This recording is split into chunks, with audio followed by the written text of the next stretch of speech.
Bonjour à tous et à toutes, ici Pinap. Aujourd'hui, on continue toujours mes achats d'hiver partie 4. Mais avant de commencer, j'aimerais remercier deux youtubeurs qui sont venus avec moi pour faire nos achats de notre passion qui est le vinyle. Car si vous voyez pas de quoi je parle, j'avais mis dans les réseaux sociaux Facebook et Instagram que j'ai pu faire une sortie avec d'autres youtubeurs de la VC FR et aussi VC anglo, anglophone UK US. J'ai pu rencontrer deux gars de notre communauté. Je suis très très content, je les remercie beaucoup. C'était vraiment un bon moment passé ensemble. Voilà, on en est resté au moins 6 heures sur Paris. C'était vraiment très très sympathique, hein, vraiment à refaire. Je vous préviendrai quand est-ce que je relancerai ce style de sortie, hein, je l'annoncerai sur les réseaux sociaux ou sur YouTube dans la partie post. Mais voilà, c'était vraiment une autre petite sortie vraiment cool. Et j'ai hâte de vous voir, vous autres, hein, si vous venez sur Paris. Donc, bah voilà, on a bien, on a bien pris, on a pris de bons vinyles, la pêche a été bonne. Donc, j'en ai 5 à vous présenter. Donc, ça va de 1975 jusqu'en 2008. Donc, on y va. Donc, on va commencer par le premier. Alors, lui, je l'ai eu chez le disquaire Superfly Records. Alors, lui, c'est vraiment un album très très connu euh, du jazz funk, même je dirais prog des années 70, et même c'est considéré comme un des classiques de l'année 70, cet album, quoi, parce qu'il est extrêmement bon. Donc, bah, sans plus tarder, je vous présente Headhunters de Herbie Hancock. Alors, je connais cet album grâce à un prof d'analyse sonore qui nous avait parlé de Herbie Hancock et de son projet The Imagine Project, où en fait il revisite certains classiques de la musique, style Imagine de John Lennon, Peter Gabriel, Don't Give Up avec Kate Bush, mais avec des musiques un peu des musiques du monde en fait, style africain, espagnol. Qu'est-ce qu'il y a eu d'autre Ouais, pop, pop un peu UK. C'était vraiment pas mal cet album. Il est un peu trop sous-estimé à mon goût. Alors il y en a qui l'aiment, il y en a qui l'aiment pas. Moi j'ai adoré parce que c'est vraiment le premier album que je découvre et c'était vraiment une très très bonne expérience. Il était sorti dans les années 2010, cet album, même s'il est sorti en 2010 tout simplement. Je vous mettrai en la description si vous voulez l'écouter, mais pour moi, je trouve que c'est vraiment une réussite. Même la chanteuse qui a chanté avec pas mal d'artistes, tel mon groupe préféré, Gorillaz, c'est Fatoumata Diawara, qui a aussi chanté avec M. C'est très bien. En ce moment, elle se fait pas mal connaître, hein. Elle avait sorti un single avec le chanteur de Gorillaz, Damon Albarn. Je sais plus le nom, c'est sympathique, enfin, même si ça me transcende pas plus que ça. Mais elle a participé dans ce projet, il y a eu vraiment pas mal de monde. C'est vraiment un très bon album, il a même enregistré ça sur Paris. Cet album, c'est vraiment une folie. Et il nous a parlé après de ce projet, bon, qui est vraiment un de ses plus connus, c'est vraiment un énorme classique, hein. Donc, alors lui, je l'ai eu, c'est un pressage hollandais, si je ne me trompe pas, c'est un original, j'en ai eu pour 25 euros. Ça va, ça reste euh, assez bas comme prix, on va dire. Ça reste pas trop cher. Et bah, que dire vraiment sur cet album? Il a pas mal influencé vraiment les grands noms. Donc il faut savoir à cette période que Herbie Hancock, là, il sortait de sa période expérimentation. Il voulait vraiment un album terre à terre. Et il a fait un appel au groupe Headhunters, The Headhunters. C'est vraiment le nom du groupe en fait. Moi je pensais que c'était vraiment le nom de l'album, mais en fait c'est aussi en référence au groupe qui est derrière lui. Voilà, ça c'est Herbie Hancock en jaune. Et petite anecdote, cette espèce de masque que vous voyez, alors on dirait presque un masque style robot Daft Punk, mais en fait ce masque c'est vraiment un masque typique africain qui provient de la Côte d'Ivoire, d'une tribu, si je dis pas de bêtises. Et bah, je vais vous montrer le vinyle derrière. Voilà, on les retrouve avec Herbie Hancock sans son masque. Et ouais, non, ouais. Cet album est très très bon, très prog. Je me rappelle quand je l'avais écouté, le début, il y avait un côté très jungle, très exotique. Il y avait vraiment pas mal d'instruments africains, jazzy, très funk. Non, c'est vraiment, cet album, c'est que 4 titres. mais 4 longs titres de pur bonheur, vraiment de bonne improvisation. J'ai vraiment, vraiment beaucoup aimé cet album. Il y en a peut-être qui diront qu'il est très surestimé. Moi, je suis pas d'accord. Pour moi, cet album, il faut l'avoir peut-être dans sa collection, ou même il faut l'avoir écouté pour comprendre pourquoi il a influencé beaucoup de personnes. Et moi, je vous recommande, si vous voulez vous lancer dans du Herbie Hancock, dans la funk, bah, par celui-là, ou sinon, il y avait. Parce que c'est beaucoup de périodes Herbie, hein. Il y a aussi eu sa période de jazz dans ses débuts avec Taking Off, Cantaloupe Island, que j'ai offert à mon grand-père.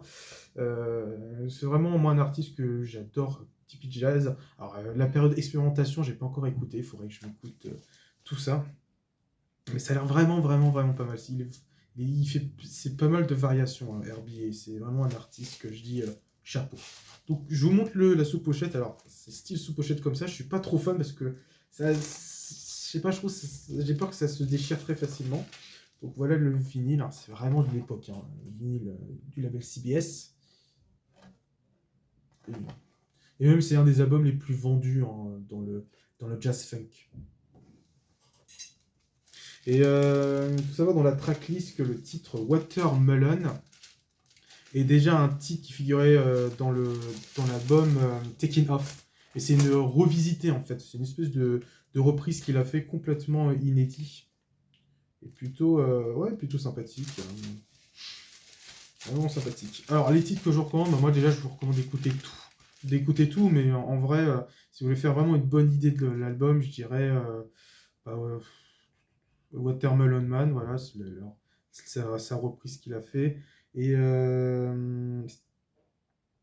et Sly aussi, qui est vraiment pas mal. C'est vraiment des titres qui durent 10 minutes, 15, 6 minutes, 9 minutes. C'est un album qui a une quarantaine de minutes. Et on voyage, quoi. On est vraiment dans une espèce de jungle funky, on peut dire. Voilà, donc un super album de jazz funk prog, hein. Bon, désolé, je vais pas non plus trop m'attarder sur l'historique de l'album, hein. C'est juste vraiment pour vous le présenter. Voilà. C'est un album qui, moi aussi, m'a beaucoup marqué. Et je vous recommande d'écouter The Machine Project, que je mettrai dans les commentaires si vous voulez jeter une oreille. Donc ensuite, là, on est en 1996. On sort du jazz funk prog. Là, on est dans de la musique électronique IDM. Euh, Lui, c'est la première fois que je l'ai écouté. C'est dans la boutique, si je dis pas de bêtises, Bettino, que j'ai que j'ai découvert cet album. Vraiment une très bonne boutique. Alors, je savais même pas qu'elle était vraiment extrêmement connue, mais il y a pas mal de DJ qui jouent dedans, comme Bob Sinclair, des choses comme ça. Même là où on était avec les potes de la VC, Spectrum et Lovely Groove, il y avait les gars de la télé de TF1. Ouais, ils étaient là, c'était assez cool. Peut-être que vous nous verrez si publieront prochainement, c'était leur émission où ils présentent la boutique. Peut-être vous nous verrez à voir, je sais pas. Et alors lui, cet album, je l'ai vraiment bien aimé. Bah, je vais vous le présenter. Je l'ai écouté très brièvement et c'est vraiment, vraiment sympa. Il y a un côté même un peu funky. C'est l'album Stasis from the Old to the New. Voilà, cet album, pour ma part, j'ai ressenti une influence très funk. Il y avait pas mal de batteries un peu tribal africain, mais en même temps très IDM, dance. Me fait beaucoup penser à un autre groupe du nom de B12. B12, un autre qui figure, si je dis pas de bêtises, dans le label de Warp ou de Scam, hein. N'hésitez pas à me corriger dans les commentaires. Et Stasis, c'est vraiment, il est assez connu. Moi, je ne savais pas du tout. Pour moi, c'était vraiment un petit groupe. Mais non, non, non, c'est vraiment assez connu. Ils sont assez connus dans la musique électronique. Et ouais, influence très jazzy, enfin non, très électronique, avec des percussions, très ambiante aussi. L'intro avait pas mal marqué. C'est vraiment un trip cet album. Je dirais qu'il y a même une petite influence à la The Future Sound of London à leur début, avec surtout le premier album Accelerator. Et oui, si vous aimez bien la dance des années 90, surtout IDM, je vous recommande d'écouter ce projet. Déjà, la pochette est vraiment stylée, j'adore ce style de pochette. On dirait même une des pochettes, ce design de pochette me fait beaucoup penser à Orbital. Il y a une pochette où on voit deux crânes avec des casques, et ça me fait beaucoup penser à ça, le design, tout ça. Et ouais, c'est une bonne petite découverte, très, très dense, très futuriste de cette époque, très B12 en termes de sonorité. C'est vraiment pas mal cet album. Donc je vous montre derrière à quoi ça ressemble. Je trouve que c'est génial. On dirait presque une photo ancienne des années 30, etc. Je trouve derrière. Et alors lui, je l'ai eu pour aussi 25 €. Bon, sous pochette, voilà, bon, elles sont noires. Alors lui, je pense que ça doit être une réédition que j'ai eue. Et vraiment, ça s'écoute, hein. Vraiment, ça s'écoute. C'est très. Écoutez ça dans votre voiture ou chez vous, ça s'écoute assez facilement.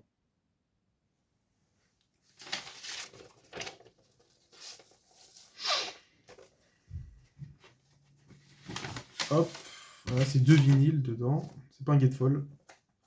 Voilà, sous pochette, aussi.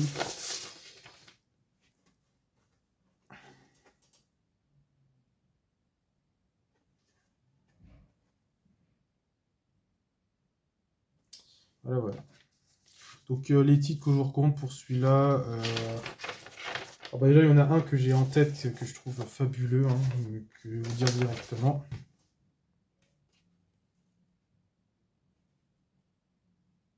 Ah, attendez, j'arrive tout de suite. Hop. Alors le titre, déjà From the Hold, le titre du début, qui est vraiment ambiante, etc. Je dirais Be the Smile et le titre Samba de Fat Block, qui est vraiment, vraiment pas mal.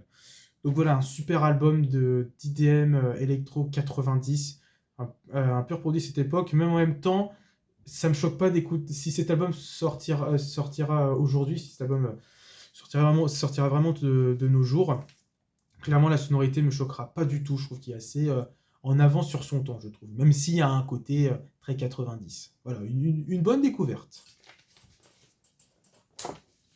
Ensuite, là, on passe 6 ans après, ou même 5 ans après, on est en 2000. Voilà. Alors là, ça c'est vraiment une bonne découverte et je remercie Monsieur Vinyl. Si tu regardes cette vidéo, je te remercie de m'avoir fait découvrir ce super album. Tu l'avais présenté dans un de mes lives où je t'avais fait participer. Lui, je l'ai eu dans le marché aux puces Paris 20e. Vraiment, je vous recommande d'y aller car c'est vraiment un super endroit. Voilà, c'est génial. Il y a pas mal de boutiques, de vieilleries, en même temps de choses luxueuses. Il y avait même une soucoupe volante que j'avais mis sur les réseaux sociaux, sur Instagram ou même sur Facebook. C'est vraiment un endroit assez inédit, assez. C'était, je crois, c'est même dans un endroit, une espèce d'ancienne gare qui est revisitée, si je dis pas de bêtises.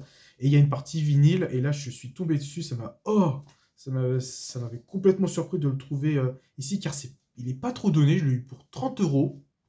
Et donc, je vous montre Blood State, Nothing Changed Under the Sun. Franchement, cet album, c'est un très bon album de trip-hop. Moi, je dirais très trip-hop, jazzy, un peu électronique. Ça me fait beaucoup penser à Zero Seven, en partie. Zero Seven comment il s'appelle c'est le nom du groupe Alpha. Le groupe Alpha avec leur premier projet Come From Heaven. Voilà, ça, c'est vraiment des artistes de trip-hop assez connus. Enfin, même si Alpha, j'avais écouté Come From Heaven, je le trouve beaucoup trop lisse. Il n'y a que deux titres que j'ai trouvé intéressants. J'ai une préférence pour Zero Seven où ça explore différentes sonorités. Que lui, Alpha, c'est vraiment un côté très studio, mais je trouve pas terrible.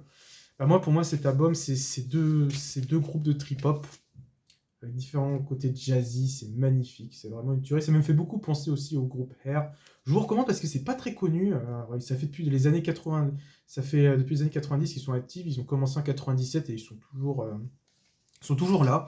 Il y a eu une des musiques qui figure dans leur deuxième ou troisième album qui est sorti en 2001. Il figure dans la BO du film 28 jours plus tard. Et c'est marrant parce que j'avais déjà parlé dans mes achats d'été partie 3-4, mes premières vidéos sur ça, que le groupe Godspeed You Black Emperor a failli participer aussi dans cette BO, mais n'a pas été sélectionné malheureusement. Et bah, cet album, enfin, ce groupe, on retrouve un titre qui figurera dans la BO 28 jours plus tard. Oui, c'est ça, 28 jours plus tard. Donc, je vous montre à quoi ça ressemble derrière. Alors, c'est vrai que la pochette, vous allez trouver ça un peu étrange. Voilà, on voit cette espèce de pyramide de pierre avec cet homme qui prend des photos. C'est marrant, je sais pas pourquoi j'ai l'image de rencontre avec le troisième type. Voilà, je sais pas pourquoi, avec l'espèce de montagne. Bon, sauf que là, c'est de la purée que fait le gars. C'est marrant. Derrière, voilà, ça ressemble à ça. Vraiment, c'est très saugreux, c'est très étrange comme pochette. Ça montre vraiment des petits vieux américains quoi, qui sont prêts à filmer ou à photographier cette espèce de, de pyramide de pierre. C'est assez marrant. Mais vraiment, l'album vaut vraiment le coup. Il m'a beaucoup marqué quand je l'ai écouté. Je te remercie, Monsieur Vinyle, car c'est vraiment une tuerie. Je crois lui, c'est un original, ce que j'ai. Euh, alors, lui, je sais pas, je crois que c'est un pressage anglais, hein, je dirais, c'est vraiment un pressage anglais. Et je vous montre les vinyles. Alors, ouais, c'est vraiment. Les sous-pochettes sont un peu pliées, quoi. Mais bon, le vinyle est pas trop. Ne bug pas trop. Je suis assez content. Et vraiment, je l'ai trouvé ça dans ce marché opus. Hein. Franchement, le marché opus, je vous recommande car il y a vraiment pas mal de choix. Alors, j'avais hésité à soit Blue State, soit Ceron, le Ceron 4 que je voulais prendre, mais ce sera une autre fois. Il faudrait que j'écoute un peu plus, que j'écoute Ceron, puisque j'ai jamais encore réellement écouté, même si je trouve que c'est funky, électro, 70 voilà, de cette époque, un peu le début de la French Touch, mais j'ai jamais réellement écouté sa discographie.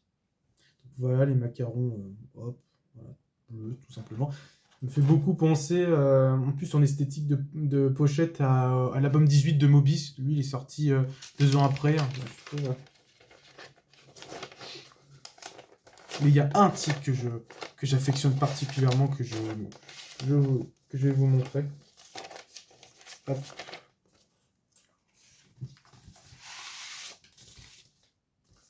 Hop, voilà, je ne veux pas le sortir parce que il est noir. Hein. Il n'y a pas de. Il y a, il y a pas de couleur. À part le macaron. Et ouais, c'est vraiment un très bon groupe de trip-hop jazzy, très doux, très nuit comme ambiance. Très tranquille, ça s'écoute vraiment en fin d'après-midi, je pense, ce style d'album ou le matin, quand vous vous réveillez, je pense. Alors, il y a les titres que je vous recommande, c'est pas facile, je dirais déjà le titre The Trainer Shuffle, Your Girl, pardon, Your Girl, où il y a une personne qui chante qui me fait beaucoup penser à du R, et le titre qui est mon titre favori, Heroes Elegy. Voilà, c'est celui-là. Très jazzy, avec je sais pas, je sais pas d'où ils ont samplé ça, mais je pense qu'ils ont samplé ça d'un groupe des années 60-70. Et alors, avec le jazz, le saxophone, la rythmique très lente, c'est vraiment écouter la nuit, ce titre-là, il est magnifique. Non, franchement, cet album, c'est vraiment un excellent album de trip-hop des débuts, sorti en 2000 tout simplement, et vraiment une bonne découverte. Et c'est dommage que ce groupe est assez sous-estimé alors qu'ils font du bon travail. Je vous recommande vraiment d'écouter cet album-là. Ça a été vraiment une super découverte. Et encore merci, Monsieur Vinyl. Ensuite, bah là, il nous reste 2 autres disques. Là, on va s'orienter plus dans du hip-hop, instrumental, rap. Bon, alors lui, c'est vraiment un très grand classique de cet hip-hop rap underground. Je vous présente, c'est une réédition Mad Villain de MF Doom. Je vous avais déjà présenté Opération Doomsday. Il me fallait cet album et je l'ai réussi à l'avoir à Balade Sonore. Alors, c'est vraiment une nouvelle réédition. Balade Sonore ont beaucoup du MF Doom, ils en ont beaucoup. Et voilà, alors cet album, c'est un énorme classique. Daniel Dumile, aka MF Doom, a collaboré avec le producteur hip-hop américain, disque jockey Madlib. Alors Madlib, si vous ne connaissez pas, alors lui c'est un très grand fan de jazz. Il a fait pas mal d'albums hommage à Stevie Wonder, Herbie Hancock, Sun Ra aussi, il faudrait que j'écoute Sun Ra. Si vous avez des albums à me conseiller, n'hésitez pas, mais je crois que j'en ai un, bah, c'est son plus connu qui est sorti en 95, un espèce d'EP qui me tente bien. Et lui, il a pas mal d'influences très très jazzy. Il a déjà collaboré avec Jay Dilla, et je sais plus trop comment il s'appelle l'album, mais je crois que c'est Jay Lib, où en fait on voit un espèce de pneu que faudrait que je m'écoute. Et il est vraiment très très connu, et donc il a collaboré avec MF Doom, et voilà, bon, celui-là c'est vraiment pour certains son meilleur projet. Et c'est vrai qu'il est très très bon. Alors il faut savoir qu'au début j'aimais pas cet album, parce que l'ambiance de 2 minutes, etc., parce que c'est vraiment des titres très très courts, ce projet. Et je sais pas, je trouvais qu'il me plaisait pas. Il y avait que All Caps qui me plaisait évidemment. Je me suis plus orienté vers Opération Doomsday. Et après réécoute de Matt Villain, il est excellent. C'est une tuerie quoi. Du début à la fin, ça s'écoute. C'est vraiment un nuage de lait cet album. Alors, et surtout, moi je le surnomme le Donuts de MF Doom. Alors, quand je dis Donuts, attention, hein, je parle pas le biscuit, je parle en album le Donuts de J. Dilla. Voilà, donc, j'ai déjà présenté il y a quelques mois dans mes achats aussi d'été, partie 3 ou partie 4, où c'était un album pareil. Très hip-hop instrumental avec des petits morceaux. Mais lui, bon, là, il y a du rap, mais il y a toujours ces petits morceaux. Je sais pas, quand je pense à celui-là, je pense directement aussi à Donuts de J. Dilla, les samples, etc. Franchement, ils ont fait un super travail, hein. Ils ont énormément samplé du Sun Ra, tiens, c'est marrant. Des films d'horreur, même des trailers, comme par exemple Frankenstein, du James Brown, évidemment. Un documentaire sur les vilains de la Hammer, les monstres de la Hammer, hein, très très connu, hein. La Hammer, c'est vraiment une société de films d'horreur, voilà, extrêmement connu, extrêmement, comment dire, ouais, médiatisé, quoi. C'est vraiment, c'est une influence dans le cinéma horreur américain et même dans le monde, quoi. Et donc ils ont samplé ça. C'est vraiment, vraiment, vraiment pas mal. Alors, la particularité de cette réédition, c'est, alors déjà, je vous montre derrière, là, je crois que ça, c'est Madlib, et je crois que c'est le nom d'MF Doom. Alors, ils ont fait ça avec un 808, et c'est un get folle. Et là, en fait, on a les lyriques. Les lyriques des morceaux. C'est assez cool. Et alors, les sous-pochettes ressemblent à ça. Alors, excusez-moi s'il y a du bruit, hein, parce qu'il y a des personnes qui parlent dans le couloir, mais je vais essayer de terminer cette vidéo. J'espère que ça vous dérange pas trop. Donc, voilà les macarons sont noirs, tout simplement. Voilà. C'est basique. Les sous-pochettes sont un peu spéciales, en vrai. Hop.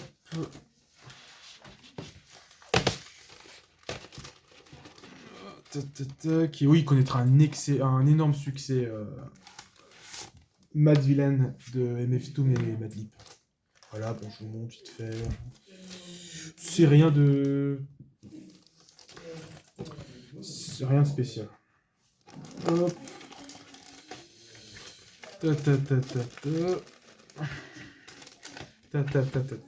Alors, les vinyles dont je vous recommande. Enfin, non, les titres, pardon, dont je vous recommande d'écouter.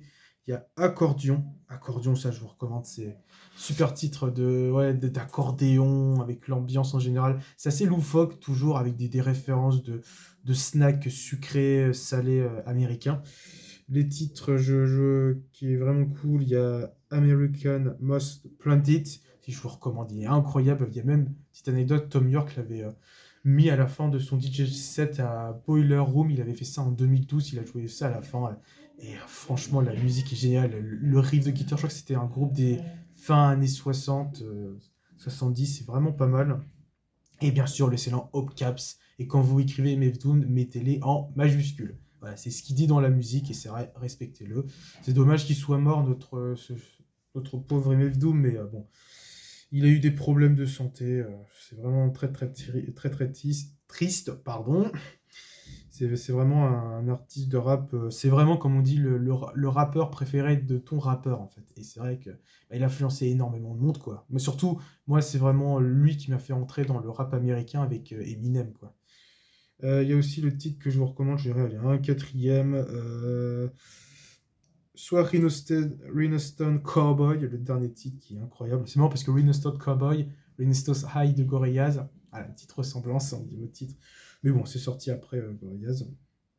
Et il y a en fait, c'est pas mal d'autres pseudos comme Victor Vogue dans Fancy Clown, parce que c'est un de ses autres pseudos de MF Doom, un pseudo un peu une personne qui voyage dans les années 90, qui vient du futur. Vraiment, c'est une histoire MF Doom. Je vous mettrai aussi un lien des commentaires si vous voulez vous intéresser de l'histoire de MF Doom. C'est vraiment intéressant. Donc voilà, vraiment cet album, ça s'écoute du début à la fin. C'est vraiment du bon flow, du bon sample, un album vraiment jazzy, de jazzy, ouais, très hip-hop, underground. C'est vraiment un énorme classique cet album. Donc je suis extrêmement heureux de l'avoir et que j'ai pu enfin avoir une copie.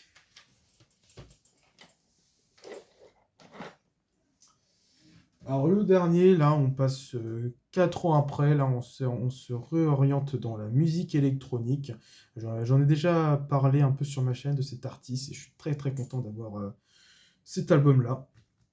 C'est Los Angeles de Flying Lotus, sorti en 2008. Vraiment un très très très bon album. Je vous avais déjà présenté Reset et Until the Quiet Comes de Flying Lotus dans une de mes vidéos, n'hésitez pas à aller la voir. Et cet album, et les débuts de Flying Lotus, c'est vraiment de la musique très électronique. Car après, c'est beaucoup plus expérimental, c'est beaucoup plus jazzy, ça part un peu dans tous les sens. Que là, c'est vraiment de la musique électronique, aussi assez expérimentale, qui part dans tous les sens. Mais c'est vraiment ses débuts, c'est vraiment une ambiance, pareil, très, très noisy, un petit peu. Voilà, Flying Lotus, j'affectionne particulièrement son travail, hein. Il a sorti dernièrement en plus un EP que j'ai bien aimé, de 4 titres, qui est vraiment pas mal. Cooking Box, quelque chose comme ça. Ouais, Cookbox. Ah, je sais plus le nom. Bah, je le dirai dans les commentaires. Non, Spirit Box, voilà. C'est Spirit Box, il s'appelle. Très très bon album. On retrouve un peu cette influence à la Yasuke, cette EP. Et ouais, Los Angeles, bah, c'est différent de ce qui viendra après. Lui, c'est beaucoup plus noisy, électronique, un peu jeu vidéo, mais en même temps expérimental. Il y a beaucoup plus de matière, car c'est pas son premier projet. Son premier projet était sorti en 2006, il s'appelle 1983. C'est vraiment son tout premier projet qu'il a sorti, pas dans le label de Warp, il l'a sorti dans un autre label. Mais pareil, malheureusement, il le laisse pas sur Spotify. Ça, je trouve que c'est un peu dommage, parce que je trouve que c'est un bon projet. Euh, Parce qu'en fait, c'était ses débuts, il gagnait pas d'argent sur cet album, en fait. Et bon, il essayait de tenter des choses, comme si, la manière dont il le disait, comme si c'était, oh, un petit truc. Sauf que non, pour moi, je trouve que cet album est vraiment pas mal pour un début. Il y a quand même des influences qu'on retrouvera dans ses premiers projets, tels Los Angeles. Et oui, Los Angeles connaîtra un excellent succès, pardon. Mal du mal à dire ce mot-là, et il figure parmi du top 50 des meilleurs albums d'IDM, et même de la musique électronique des années 2000, quoi. Et il y a de quoi, vraiment. C'est vraiment pas mal de recherche, ça s'écoute très facilement. Pareil, c'est des petits morceaux de 2 ou 3 minutes. Et ouais, cet album, ça pose vraiment les bases, quoi. Ça pose vraiment les bases, et c'est, je crois, même l'album préféré d'un youtubeur américain, Anthony Fantano, dont je vous recommande de regarder pour ceux qui parlent anglais, où en fait il fait de la critique d'albums. Alors, il est un peu controversé parce que il critique pas mal d'albums de rap, et les personnes qui ont fait cet album et qui voient la vidéo d'Anthony Fantano sont pas d'accord avec lui, parce qu'il dit ah c'est un blanc qui critique la musique des noirs, etc. Enfin moi personnellement déjà je trouve que c'est un peu raciste de dire ça, et les gars faut accepter la critique, hein. Par exemple moi si je présente mon ambiante à des artistes tels Basinski, KM Roux ou Brian Eno, je pense qu'ils vont pas aimer. Enfin, ils vont dire ouais, c'est sympa, mais c'est pas grandiose, quoi. Donc, il faut accepter la critique. Et donc, c'est un des albums préférés de Anthony Fantano, cet album-là. Je vous mettrai aussi un lien de commentaires de qui est Anthony Fantano, mais j'aime bien ces critiques, c'est assez divertissant, c'est sympa. Et donc, ouais, cet album, ça s'écoute. Pareil, écoutez ça dans le train ou chez vous. Si vous voulez vous poser, écouter de la musique électronique très douce. Déjà, regardez-moi cette pochette. Clairement, il y a une ambiance un peu Massive Attack en termes de graphique. On dirait presque, ouais, le même style de pochette, quoi, de Mezzanine. Voilà, derrière, on va ça. Hop. Et alors, la sous-pochette, enfin, c'est un Gatefold. L'intérieur est magnifique. Regardez ça. Il a fait appel à un graphiste, une société de graphistes assez connue, américaine. Et c'est pareil, une réédition, lui je l'ai eu chez Balade Sonore. Regardez, voilà, on retrouve notre Fly Lotus ici, là.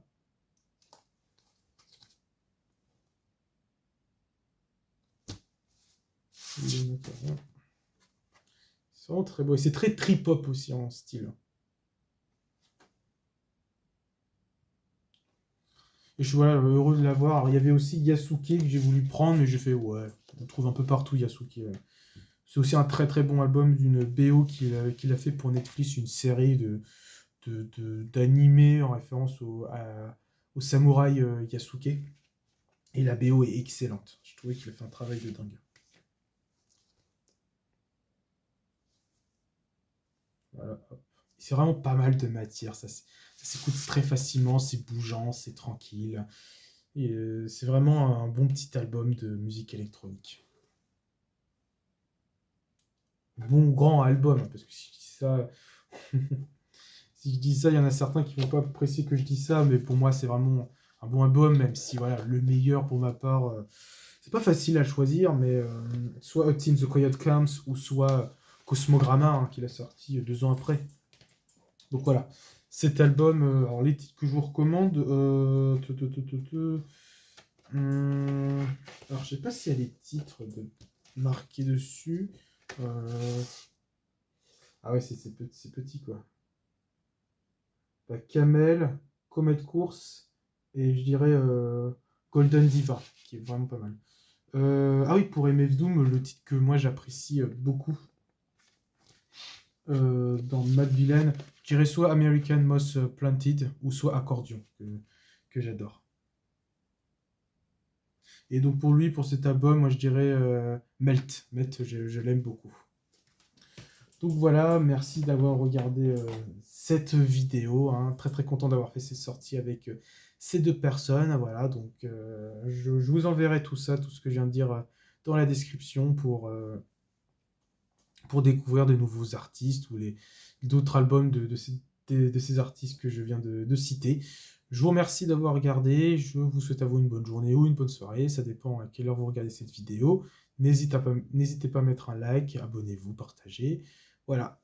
Au revoir tout le monde, à la prochaine.